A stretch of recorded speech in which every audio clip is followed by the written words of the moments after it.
Hey guys, welcome to another episode of the Modern Day Investor Podcast. Really excited to be here with you again.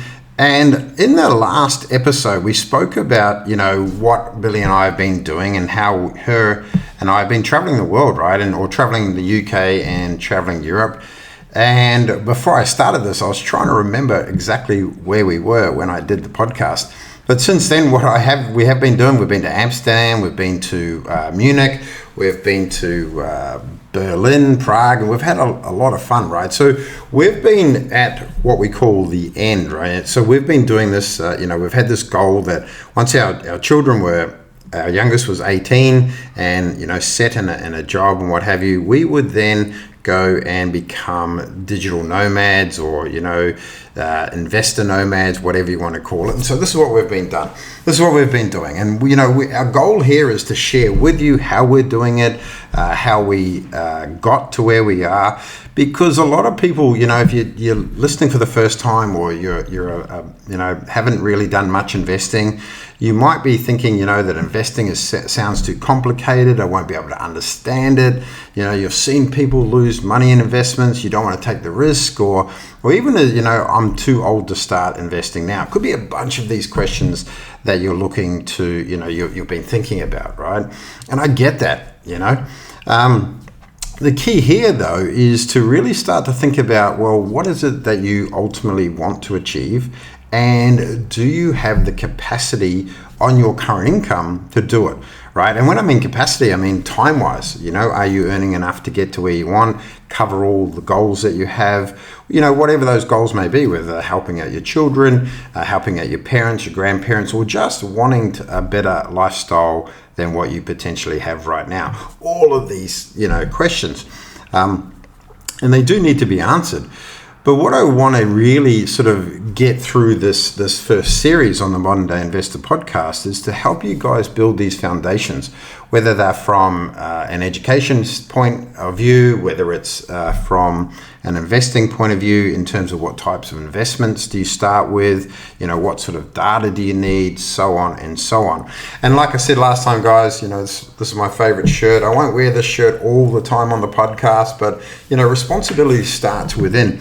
And you guys want to make sure that you start to go, I want to be responsible for my financial decisions. And it's important that you do that. So what am I going to be talking about today? Today's episode is all about the 2 data points that are really critical for you to start making decisions. Yeah. How do you allocate the capital, right? And then what strategies are going to work for you, so on and so on. So to me, if you're going to want to create the lifestyle you want, you've got to start having a target. And, we've said it over the 10 years here at the International Academy of Wealth, you cannot fire an arrow and call whatever it hits the target. And what I mean by that is literally you want to have something to aim for. So have you actually sat down and said, this is what my ideal life will cost? Because a lot of the, whether financial planners or whatever it is, a lot of people just go, if I had $100,000, I'd be able to live my life the way I want, And I like to call people out on that because I want you to start to think about and go, well, have you actually costed it out? Because $100,000 doesn't go that far these days. What sort of lifestyle do you want to live? What will that $100,000 cover? So what we do is we sort of reverse engineer it and we go, well, why don't you actually work out exactly it is that you want to do every single day for 1 year, right? When time and money's no issue, what will you do with your time? What will it cost to live life your way? And by doing that, right, then you have a better understanding or at least a starting point for your target. Okay, so what it is we're aiming for. So you want to take into consideration around, I think the best analogy is an airplane, right? What sort of lifestyle do you want? Do you want an economy lifestyle? Do you want a premium economy, business, or first class lifestyle? Now I know that most of us would instantly go, I want a first class lifestyle. Well, the cool thing about that is, what a first class lifestyle will cost you in, say, Australia, as an example, is completely different to countries like Portugal, Spain, parts of Asia like Malaysia or Bali, Indonesia, Thailand, so on and so on, right? So to give you an idea, to have just an economy lifestyle in Sydney on the northern beaches, the family would need to be making around $200,000, right? For them, because even rent alone can cost, $50,000 to $70,000 a year. So, there's almost, a third or 45% of your income just to cover rent. Yeah, just as an example. Then you've got food and all that other stuff. So where do you guys want to live? These are the big questions I want you to ask yourself. Where is that you want to live? And I'm not trying to kick you out of your current country, wherever you are listening from. But I really want you guys to go, well, where is it that you want to live? Do you guys want to travel overseas? Do you want to, and if you do, how do you want to travel, right? Do you want to travel business? Do you want to travel economy? Would you rather spend more money once you get there than getting there? And these, you just start writing it down. Do you want to, what do you like to do? Do you like to fish? Do you like to dance? Do you like to, go to multiple clubs? Whatever it is. Do you want to go to the movies every time? Do you want to have multiple subscriptions? Gym, do you want to go to that better gym rather than the one you're in now? Like, these are all the sort of things. Now, we're only getting you to target that first year, right? That first year when you're financially free. And you can dream and think of things, big or small. It really doesn't matter, because it's your life, right? You need to work out and go, if I didn't have to turn up to work on Monday, what would I be doing? Yeah. And we got a member actually, and I'm glad, like, he's so open, right? I love the fact that he goes, Mark, and he could easily, he is financially independent, but he still goes to work because he hasn't decided what he needs or wants to do with his Monday to Friday. Yeah. Imagine knowing that, right? Imagine knowing that, I'm quite happy to keep working until I work out what it is that I want to do with my Monday to Friday. Yeah. What I've found over the years is most people are earning the income, right, that would lead them to living their ideal life. They just have that job or that business getting in the way. Yeah, and it just seems to be, right. Like, I reckon if you didn't have to if you earned the same amount of income that you are right now, and you didn't have to turn up to work on Monday to earn it, right, you would actually be quite comfortable. You'd be happy, you'd live a life that you would be satisfied with. Yeah, just an observation. Yeah. So how do we then, let's get clear on that, right? Imagine if it's actually you would like an extra 10, 15, 20, 30, $100,000 a year. Again, this is where you need to have this working for you, right? And get it all out. So we have a document that we use. We call it the Ultimate Wealth Acceleration Plan. It is a spreadsheet. And we just give you some ideas on what your financial independent spending plan will look like. So, and more than happy to share it, guys. In fact, I'll make sure that the team gets it in a link below, or we'll make sure that you'll be able to actually download it and use it so that you understand exactly what we're talking to and talking about in our series, right? So the first thing that we want you to do is to get clear on where it is, the target. The second thing we want you to get clear on is actually knowing exactly where you're starting from. And these are the two data points that are really critical before you start investing. So you really want to know where it is that you want to be, and you want to know exactly where it is you are starting from, where you are now.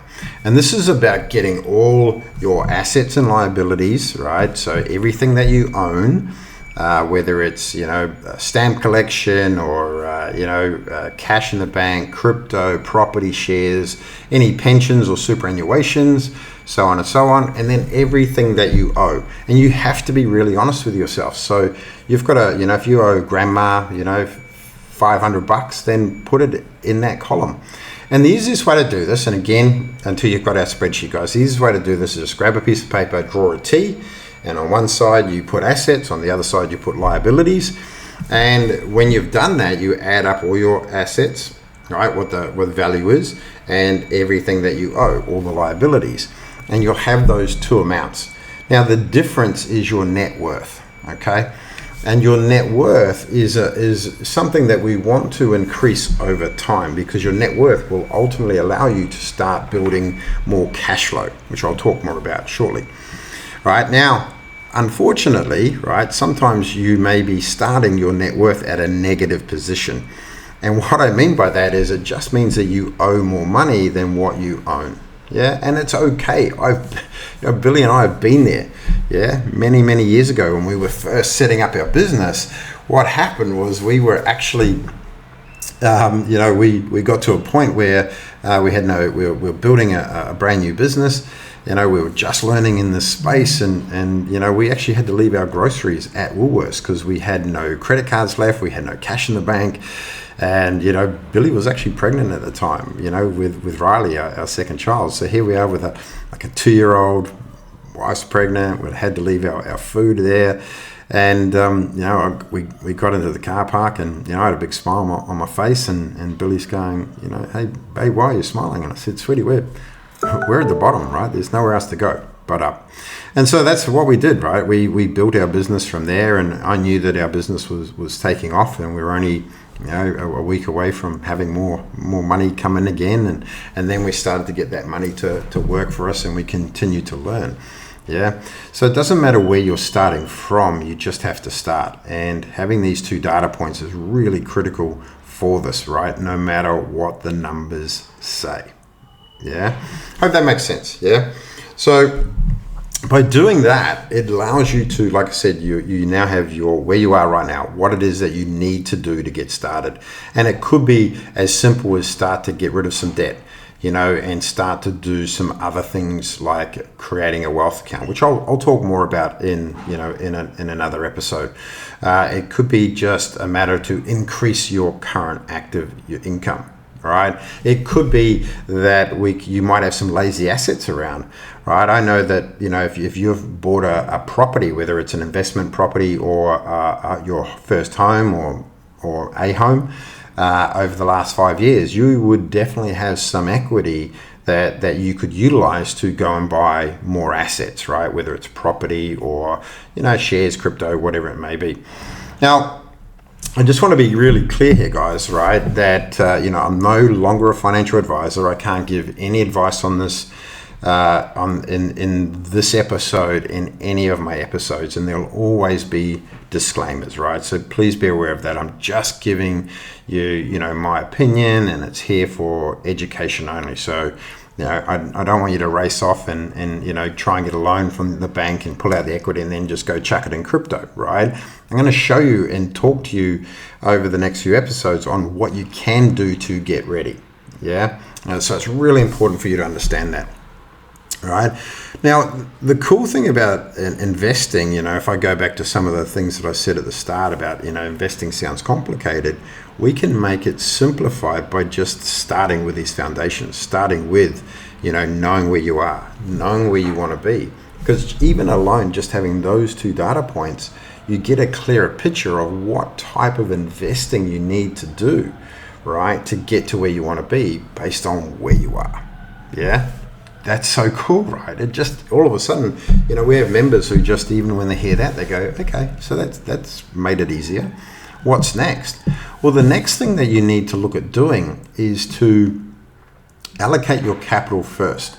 Now, we talk about the wealth pyramid method, right? And I will go into way more detail in the next episode, guys. I'm literally going to go deep down that rabbit hole. I'm going to talk about the different type of asset classes, the different types of returns that are possible within those asset classes.